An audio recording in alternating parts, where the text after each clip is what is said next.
Hello and welcome back to This Week at Endicott. I'm Nate Magoon. And I'm Maria Wilson. Let's take a look at what's happening this week across campus. On Wednesday at 10 a.m., head on over to Tia's Theater for a folkloric dance masterclass with Andy Taylor Blennis. Also at 10 a.m., there will be an intergenerational and multicultural brunch and learn in the chapel. Come and join the Beverly Council on Aging Multicultural Club and share your cultural experiences. Sign up through the link in your Blue Buzz email. At 1 p.m., an international faculty panel will be taking place in the LSB auditorium. Learn more about their journey to Endicott based on their cultural backgrounds. Then at 2:30, head on over to the Library 110 for a photo booth hosted by the Office of International Education. Bring your friends and make some memories. At 4 p.m., stop by Lower Callahan for an evening treat of milk and cookies brought to you by Cab. Then at 4:40, head to the VPAC for an exhibit reception of the Materials Old and New, Encounters with Glass, Paper, and Digital Print. Come see some amazing artwork using these three mediums.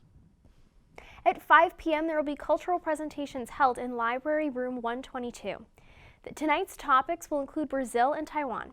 Be sure to stop by to learn about these amazing cultures. Also at 5 p.m., the Digital Media Speaker Series will be presenting Aaron Schachter, the executive producer and editor for WGBH Radio News in Boston, in the Hospitality Suite. Don't miss the opportunity to make some connections with a professional. Also at 5 p.m., head on over to the chapel to meet with the Goddess Group, who will be holding their weekly meeting. Then at 5:30, head over to the LSB Auditorium to get educated on cybersecurity with a presentation by the Masters in Homeland Security.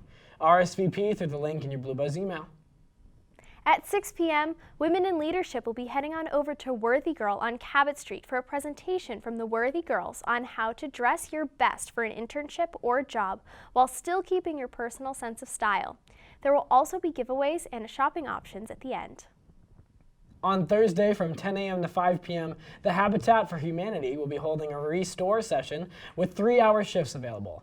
They'll be working with an independently owned reuse store that accepts donations and sells home improvement items. For more information and to sign up, you can email lrawls@endicott.edu. At noon, the Writing Center will be hosting a cultural conversation on how different cultures from around the world handle, talk about, and work with different ideas in Library 204. Snacks are always provided. Be sure to check it out. At 3:30 p.m., there will be a poetry reading by Professor Sergio Nostrosa in the Little Theater. Be sure to stop by and listen to the art of Spanish poetry. Then at 4:30, the intergenerational game and dinner night will be taking place at Beverly's Council on Aging. Volunteers are needed for this event, and you can sign up and get more information through your Blue Buzz email. At 5 p.m., the Goddess Group will be holding another meeting in the chapel. At 6:30, they'll be traveling on over to the VPAC with friends from the Writing Center for a special kindness event in which they'll be demonstrating how you can write your own kindness haiku and create an affirmative rock. Also at 6:30, head on down to the Little Theater for a short film and discussion with the Intercultural Club. You don't want to miss it. At 8 p.m., Late Night Loca will be hosting another Queer Eye event. Bring your friends and see what it's all about. Then at 9 p.m., it's 21 Plus Night in Gulls. On Friday at 10:30 a.m., head on over to Lower Callahan to support the World Dance Cultures class as they present their presentations about different cultures of dance that they have been studying over the semester. Join them in learning and experiencing the many cultures. No dance background is needed, just an open mind and a willingness to have fun. At noon, there will be a Gulls Pause meditation session in the chapel. Get some last-minute stress relief as you prepare to head back home for Thanksgiving break. Also at noon, there will be a presentation in the Little Theater about international internships. Stop by and explore the possibilities. At 1:30 p.m., the photo contest winner gallery reception will be taking place in Library 110. Stop by to check out some of the beautiful artwork created by your fellow Gulls. Then it's time to start packing up to head out for Thanksgiving break. Be sure to follow the proper checkout instructions given by your residence directors. Residence halls will close at 6 p.m. Don't flee from the nest just yet. At 7 p.m., women's ice hockey will be taking on Salve Regina at the Bork Arena. Stay a little longer for one last chance to cheer on your Endicott athletes before you head on out. For those of you staying on campus for the break, be sure to head on over to Bork Arena for another game on Saturday at 3 p.m. as men's ice hockey takes on the University of New England. Good luck to both of our hockey teams. On Monday, decorate the front door of your room to celebrate the holidays. There will be cash prizes for the best door decor. And at 3:30 p.m., take some time for reflection and conversation at the Gulls Pause Meditation in the Interfaith Chapel. At 8 p.m., the Student Government Senate meets in the Hospitality Suite in the Post Center. All are welcome, and you can find the agenda in your Blue Buzz email. On Tuesday, the Festival of Lights takes place in the chapel at 5 p.m. Join this annual holiday celebration to light the lights of Christmas, Hanukkah, and Kwanzaa, and for people of all faiths, and to celebrate the bright lights of Endicott College. Refreshments will be served. If you find yourself still in the holiday spirit, go to the Jingle and Mingle at 6 p.m. in the LSB Auditorium. At 8 p.m., stop by Gulls for their weekly trivia night. And now we're going to turn to Maya and Julia with sports.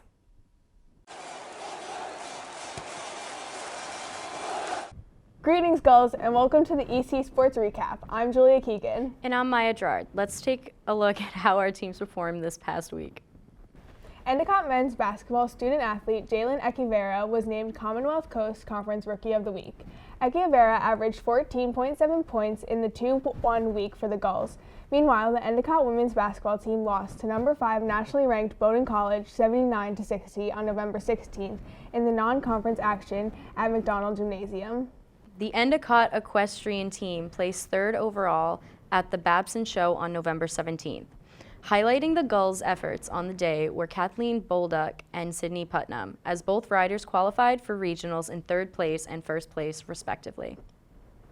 The number 20 nationally ranked Endicott field hockey team saw its historic season come to an end when it fell to number 9 Keene University 3-1 on November 16th in the second round of the NCAA tournament at Cone Field, hosted by Mulberry College. Endicott goalie Taylor Farron made the 5 saves in the loss. Congratulations to the team for the spectacular season. Endicott football student athletes James Lewis and Grayson Maddox have been named to the College Sports Information Directors of America All-District First Team, which recognizes top student athletes for their combined athletic and academic performances.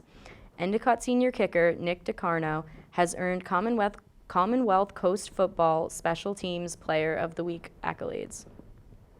On November 16th, DiCarno contributed 9 points to Endicott's regular season, ending the victory over Nichols. 13 members of the Endicott football program have received CCC football postseason honors. Endicott women's ice hockey student athletes Jade Meyer and Kaylee Liberty earned Colonial Hockey Conference Player of the Week and Rookie of the Week, respectively. Meyer posted 4 points in a 2-1 week for the Gulls, while Liberty posted 2 goals and 2 assists. The Endicott men's ice hockey team defeated Nichols College 3-1 on November 16th in conference action at Bork Arena. Jake Simmons, Eric Johansson, and Spet Kaczynski all found the back of the net in the victory. Goalie Connor O'Brien stopped the game-high 31 shots.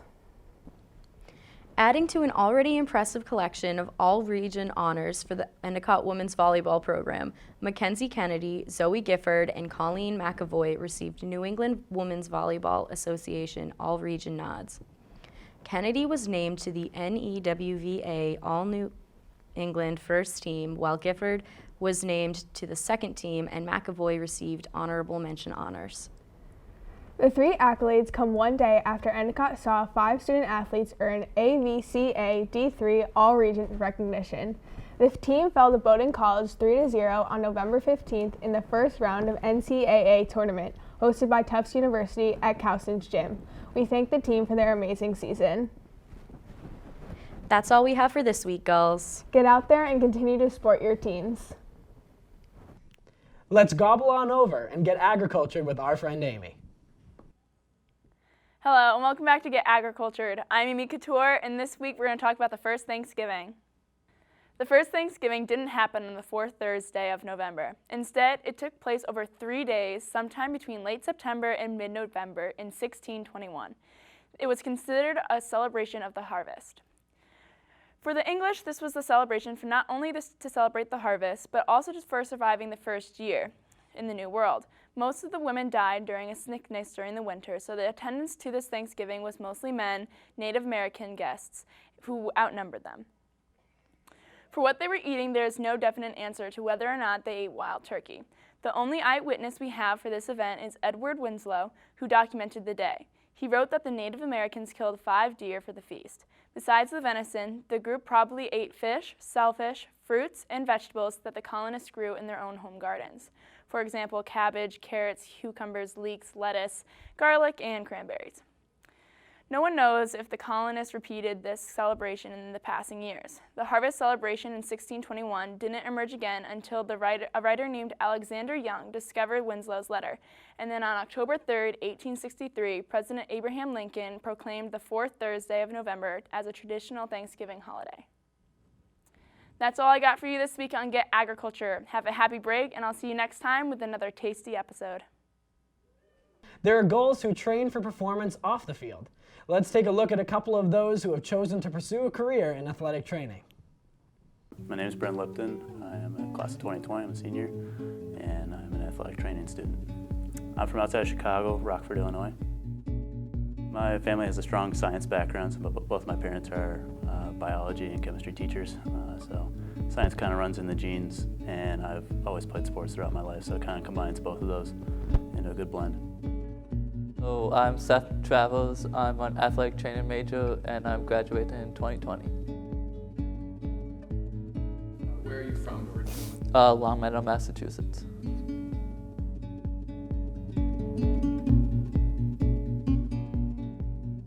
I chose athletic training because I wanted to not work behind a desk in an office setting. I wanted to work in a field or up on my feet and not just sitting around for 8 to 9 hours a day.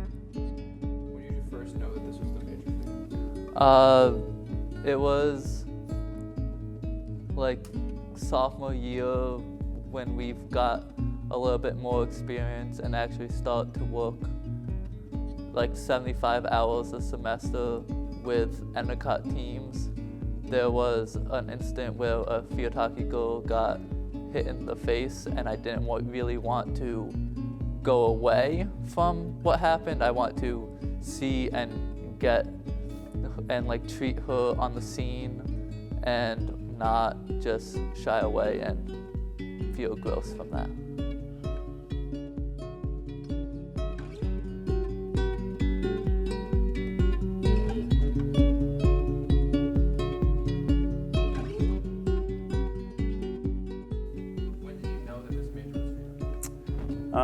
Kind of took me until this year to kind of combine everything that we've learned in class, all of our clinical skills, and then implement that into our clinical hours and rotations with various teams.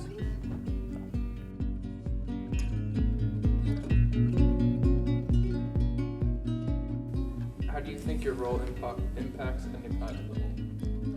I feel like my role makes the athletic program better because it allows the program not to have as many certified athletic trainers, but we can treat more athletes with having students, and it basically makes it so that the student athlete gets a better experience and gets more attention rather than just having 4 or 5 certified athletic trainers.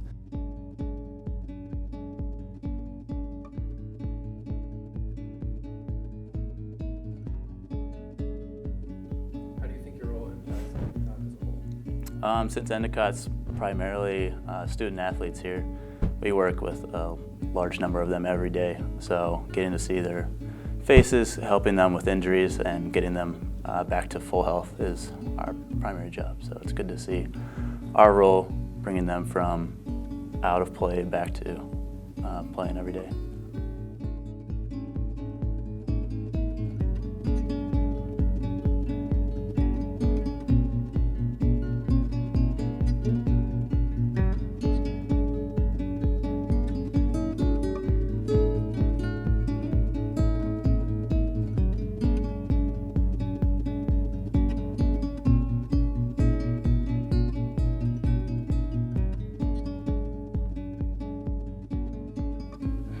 How does it feel to kind of do like behind the scenes work and maybe not, how does it feel like maybe not getting all the credit that you might deserve?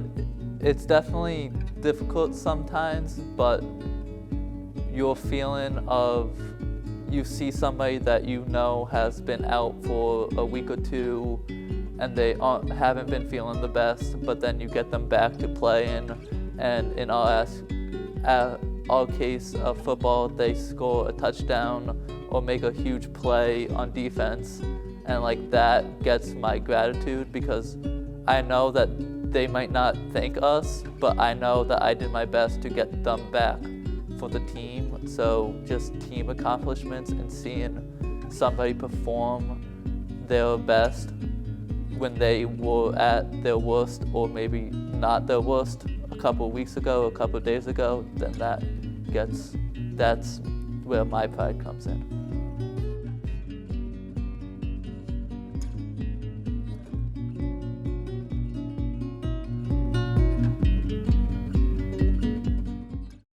That's all we have for you this week, Gulls. Thanks for tuning in, and we hope that you have a safe and restful Thanksgiving break.